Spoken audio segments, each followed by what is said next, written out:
nós vamos entrar.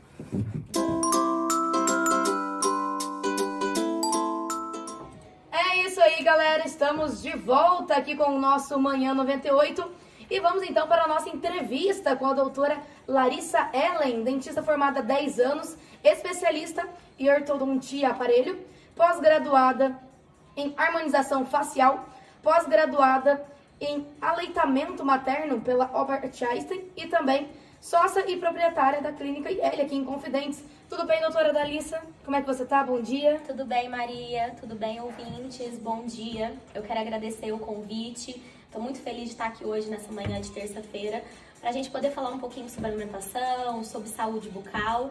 E é isso. Obrigada, Maria, pelo convite. Imagina. Vamos lá. Começando, por que você escolheu ser dentista? Bom, uma grande pergunta, né? Muita gente fala, nossa, que profissão difícil, eu não gosto de dentista. Então, eu sempre gostei muito da área da saúde, pensava em fazer odontologia, medicina quando eu era criança. Eu gostava de tirar meus dentes, e minha irmã também, e eu queria tirar os dentinhos dela. Minha mãe falava, eu acho que você tem que fazer odonto. Aí eu fui, prestei o vestibular, passei. E ela falou, se você não gostar, você sai da faculdade. Eu falei, tá ok. E comecei a fazer o curso e gostei. Então a gente tinha um contato com os pacientes, então eu vi que de alguma maneira estar em contato com o ser humano, trabalhar na área da saúde ia me dar uma gratificação, né? Esse olhar do paciente, falar, nossa, você mudou a minha vida, você mudou o meu sorriso, então eu acho que é muito importante. E daí a odontologia, já faz 10 anos que eu me formei, né? Sempre gostei dessa área. E daí eu fui me especializar em ortodontia, que é aparelhos, né? Então, aparelhos móveis, fixo. Então, a parte da ortodontia trata de problemas bucais, de hábitos, né? Coisas que muito foram acontecendo no início da vida, né? Então, a amamentação, digamos que ela é o nosso primeiro aparelho ortodôntico natural. Então, ela é responsável por todo o desenvolvimento facial, musculatura. Então, como os dados no Brasil da amamentação duram em média 54 dias e a Organização Mundial de Saúde recomenda 6 meses exclusivo, muitos dos problemas bucais que eu corrijo, né, usando aparelho, começou lá no início. Então eu falei, poxa, se eu como ortodontista eu tô cuidando, por que não começar também a trabalhar na amamentação? É claro que esse start só veio depois que eu fui mãe, né? Então eu sou mãe, eu tenho um filhinho de 3 anos, vai fazer 4. Um beijo, Luca, mamãe te ama. E quando eu amamentei a primeira vez, quem tá me ouvindo e já amamentou sabe o que eu tô falando. Quem não teve dor, quem não teve nenhum desconforto, sabe que é um momento mágico. E para aquelas também que passaram por dor, porque só uma mãe mesmo consegue persistir, depois pode ter sido talvez mais prazeroso. Mas muitas mães às vezes não têm essa experiência. Então, como eu tive uma ótima... eu dominei o assunto, mesmo porque eu já tinha aula na pós-graduação, era um assunto que eu entendia, eu falei, poxa, agora eu vou me especializar nisso, fui fazer cursos e decidi que eu também queria trabalhar com amamentação. E foi assim que tudo começou. Então, a amamentação me escolheu, foi mais ou menos assim. Ai, perfeito, que lindo. Então foi apenas por esses motivos que você começou a trabalhar com a amamentação, né? Sim.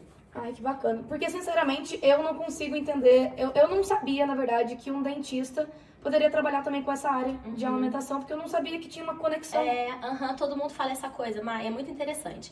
Na parte que a gente inicia na faculdade, a gente tem uma matéria de saúde pública, que tem muito em PSF, então a gente fala que a odontologia, a fisioterapia, a medicina, a gente precisa tratar o paciente como um todo. Então eu sempre quis trazer qualidade de vida para os meus pacientes. E de alguma maneira tá tudo integrado. Quem pensa que dente é só dente, não tá avaliando uma respiração, não tá tentando dar qualidade de vida para o paciente, eu acho que a gente tá errado. Eu acho que a gente realmente precisa ter essa conexão de todas as disciplinas para realmente dar qualidade de vida e o paciente viver melhor, respirar melhor, né? Porque a gente está diretamente em contato com o paciente ali na cadeira. Então a gente tem que conseguir fazer essa avaliação e a gente tem que orientar. Então, como a gente é da área da saúde, a gente precisa promover saúde. E a amamentação é promoção de saúde, né? Então, eu acho muito importante a gente realmente se unir, a gente voltar a defender a amamentação natural. A gente vive numa cultura de mamadeira, a gente vive uma pressão da sociedade, né? É claro que existem algumas mulheres que têm dificuldade, mas na maioria das vezes é por falta de técnica, é por a pega tá inadequada, é por não ter realmente conhecimento certo para poder aplicar. Então a gente prepara o enxoval, prepara o quartinho, mas às vezes a gente deixa a parte da amamentação. A gente acha que a gente vai botar o bebê no peito e aquela mil maravilhas. Então eu escuto muito das minhas pacientes: nossa, doutora, eu achava que o parto que era o problema. Não, realmente é na amamentação que o bicho pega.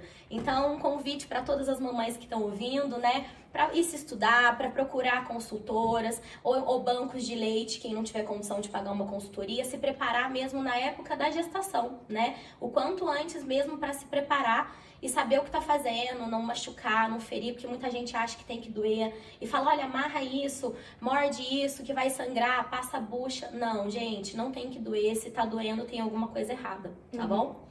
Então, no caso, existe casos e casos, né? Muitas mães hoje não têm conhecimento disso. E para aquelas mães que o bebê já pegou na mamadeira, já pegou na chupeta, que é muito difícil de fazer largar depois que acostuma, qual que é a melhor hora para as mães começarem a te procurar? Bom, na verdade você está perguntando para fazer essa reversão e voltar a ser uma amamentação natural? É isso que você está dizendo? Isso, e também se tem alguma coisa que dá para corrigir desde o começo. Ah, tá. As crianças que já começaram também, mas ainda são bem crianças. Então, por exemplo, se a gente começa a observar o papai e a mamãe que tá olhando, que já percebe que tem algum dentinho ali que tá torto, o queixinho tá pra frente ou tá pra trás, daí eles perguntam qual que é a melhor hora para levar no dentista. Gente, a partir do momento que a gente observa que tem alguma coisa que não tá no padrão de normalidade. O que que é isso? Nossa, parece que o dentinho do meu filho tá demorando para nascer, tá demorando para cair. Você olha, tem alguma coisa que não tá proporcional. Então, por volta dos 3, 4, 5 anos, a gente já consegue fazer essa parte de avaliação ortodôntica. Por isso que é sempre importante, antes disso, fazer um acompanhamento com o odontopediatra, para ver se não tem cárie, fazer aplicação de flúor. Mas na parte ortodôntica, de correção, quanto antes a gente iniciar o tratamento, melhor. Porque a gente acaba acelerando e também corrigindo, né, esse tempo perdido desse não desenvolvimento facial. Porque depois de algum hábito estabelecido, por exemplo, você começou a amamentar e na mamadeira, a posição de língua fica diferente. Então a criança vai ter uma posição de língua baixa, então os dentes vão ficar naquela posição, a criança vai respirar pela boca. Porque como a cavidade bucal é muito maior do que o buraquinho do nariz, a criança acaba acostumando. Então se você não muda esse padrão, provavelmente ele vai ser um adulto respirador bucal, ele vai ter problemas alérgicos, porque a gente tem que respirar pelo nariz. Então a gente vai desencadeando uma série de problemas. Até algumas crianças na escola têm às vezes algum diagnóstico de TDAH ou algum déficit de atenção e na verdade ele só não está respirando corretamente. Aí a gente usa um aparelho, a gente consegue melhorar a qualidade de vida dos pacientes. Então é muito importante a gente entender que quanto antes, não, tem que trocar todos os dentes. Não, gente, alguns aparelhos a gente só consegue trabalhar na fase que a criança está crescendo, está desenvolvendo, que é a ortopedia que a gente fala, né? Na fase de crescimento dos pacientes. Olha que interessante, então realmente acaba desencadeando várias coisas diferentes. Sim. Não é apenas a estética. Não, não é. O bico artificial e as mamadeiras realmente prejudicam? Nossa, prejudica e muito, gente. Às vezes muitos pacientes falam: nossa, e aí, doutora, eu queria tentar amamentar o meu filho tanto no peito quanto em uma mamadeira. Gente, é claro que a realidade de cada mãe é uma, a gente sabe. A gente não tem políticas públicas que favorecem um aleitamento prolongado. A gente não tem empresas que colaboram com isso. Então, a gente precisa voltar a trabalhar, a gente precisa levar dinheiro para casa. Então, é muito fácil a gente falar, né, de ter um aleitamento prolongado, mas a gente sabe como funciona na verdade. Então, quando eu falo para as mães que elas querem um aleitamento exclusivo, o importante é a gente não ter outros tipos de oferecimento para o bebê, né? No caso, que a gente fala sobre a confusão de bicos, e ela acontece mesmo. Então, o bebê, ele deveria fazer um estímulo no seio, uma quantidade suficiente, porque o bebê, ele estimula a mama, né? Então, eu vou colocar minha mama aqui, que a gente tá gravando, tá, gente? Então, o bebezinho faz o estímulo na mama. Quando o bebê não faz esse estímulo o tempo todo na mama, se ele tá fazendo na mamadeira, no bico, ele acaba não fazendo um estímulo correto. Então, a produção de leite da mãe vai ser baixa. Ele também, na hora que ele estimula o bico, a língua fica numa posição diferente. Então, quando ele vai pro peito, ele pode confundir, porque ele vai estar saciado.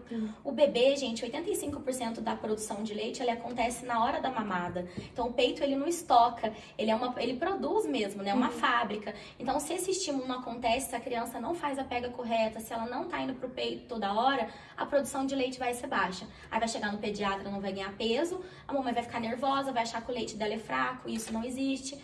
Acha que tem baixa produção de leite por causa do estímulo, aí ela vai oferecer a fórmula e cada vez mais vai oferecer fórmula e menos peito. A gente entra no ciclo vicioso do desmame.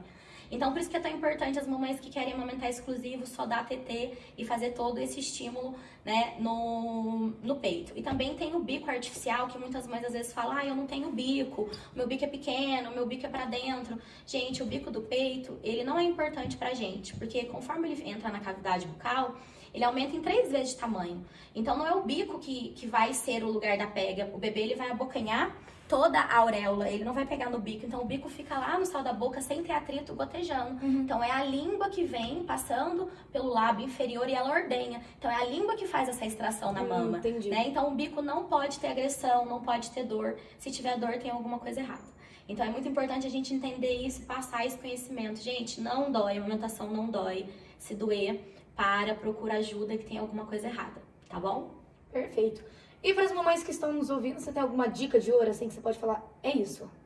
Bom, eu acho que o conhecimento, o aprendizado, se existe uma coisa que eu posso deixar para as mamães vão estudar, vão procurar veículos, vão procurar leitura, vão fazer um acompanhamento. Quem aqui de Inconfidentes, que conhece a clínica, pode me procurar, ou ir num banco de leite, falar com o seu médico, com o seu obstetra, realmente procurar informação. Porque se a gente entender que a amamentação não é instintiva, que a gente precisa saber onde pegar, é igual dirigir um carro. Você não vai entrar num carro e você vai saber dirigir. Então, no começo, você vai aprender, vai fazer o checklist. Então, por isso que eu fui vendo essa forma que as mães tinham dificuldade, eu criei a técnica Amiga no Peito e esse checklist para justamente a mãe poder saber o que tem que fazer, que é basicamente a barriguinha, tal, mais juntinho com o corpo, contato, pele a pele, segurar mesmo, fazer a sustentação da prega e essa parte toda colocar dentro da boquinha da criança, ver se o narizinho tá livre, se a boquinha tá bem vedadinha, se a mãe não tem dor, se tá confortável, se a bochechinha enche. Então é todo um conjunto, olhar o bebê, sabe? Entender, é uma conexão, é uma troca. Então realmente observar e não ter dor. Eu acho que o grande segredo aí é a dor. A dor, ela nos auxilia a dizer ali que tem alguma coisa que não tá certa, né? Sim. Adicionando uma perguntinha aqui. As mamães que ainda vão ser mamães, que estão grávidas agora, elas podem te procurar com antecedência para saber como é que funciona? Podem, Má. Esse é o que eu mais quero bater em cima, é onde eu tenho tentado focar. E principalmente porque eu não consigo estar em todos os lugares, eu tô gravando um conteúdo agora para poder, que é já tem o e-book, né? Agora a gente tá fazendo o vídeo, para eu conseguir atingir o maior número de mães, né? Para justamente a gente fazer essa rede de apoio, ter pessoas falando sobre o assunto e realmente elas entendendo que é nesse período gestacional não ter o problema, né? Claro que na teoria, às vezes, né, e a prática não é outra, mas se elas desde o início começarem esse estudo, esse entendimento, eu acho que vai ficar muito mais fácil de quando o bebezinho estiver ali, que a gente pega a boneca, a gente ensina, pega, realmente é treinar, é entender o que é o normal e o que não é. Porque daí ela não vai ficar insegura, ela não vai ficar achando que o leite dela não é bom, ela não vai achar que o peito dela não tem um tamanho legal. Então, se ela entende o que é o certo, ela tá confiante de si. Porque, querendo ou não, nos tiraram esse direito de parir, de amamentar, né? Nós mulheres, a gente é o tempo todo, a indústria falando disso, e o bico, e essa coisa. Então, assim, quanto mais natural, melhor. A gente precisa entender e confiar. Então, eu acho que uma das minhas missões aqui é justamente trazer isso. Essa coisa de unir as mulheres nesse propósito da amamentação, porque quem amamentou sabe o que eu tô falando, é mágico mesmo. Você olha e você fala, meu Deus, que sensação mágica é eu poder nutrir meu filho, é massa. É isso aí. Doutora, gostaria de finalizar com alguma coisa, um agradecimento? Pode ficar à vontade, viu? Sim, com certeza. Eu quero agradecer a oportunidade, mandar um beijo pra Isadora, minha sócia. Um beijo pro pessoal de Inconfidentes, que sempre me recebeu muito bem, você e sua mãe. Claro, pro meu filho, a gente tá gravando e ele vai poder ouvir depois, que ele é o grande responsável por tudo isso, né? Se não fosse ele, se eu não tivesse sido mãe, talvez eu não olharia por esse universo materno, que talvez eu olhava e falava, nossa, eu sei que a amamentação tem essa importância. Mas com certeza ele veio trazer essa missão pra mim, que é uma coisa que realmente me dá muita satisfação. Então eu não tenho hora, às vezes liga, saindo daqui vou fazer o laser numa paciente, então assim, não tem dia. Então realmente eu acho que encontrei a minha missão. E eu agradeço a ele por isso. E é isso, gente, um beijo pra todo mundo. Precisando, estou à disposição. Quiser marcar um outro tema, que a gente mais tem aí a coisa pra gente poder falar. Certinho. Doutora Larissa, muito obrigada. Eu vou deixar o telefone seu aqui comigo para contato. Se caso alguém tiver interesse, pode ligar aqui na Rádio Confidentes FM e pegar o número, tá bom? Muito obrigada. Um bom dia. Obrigada, bom dia, gente.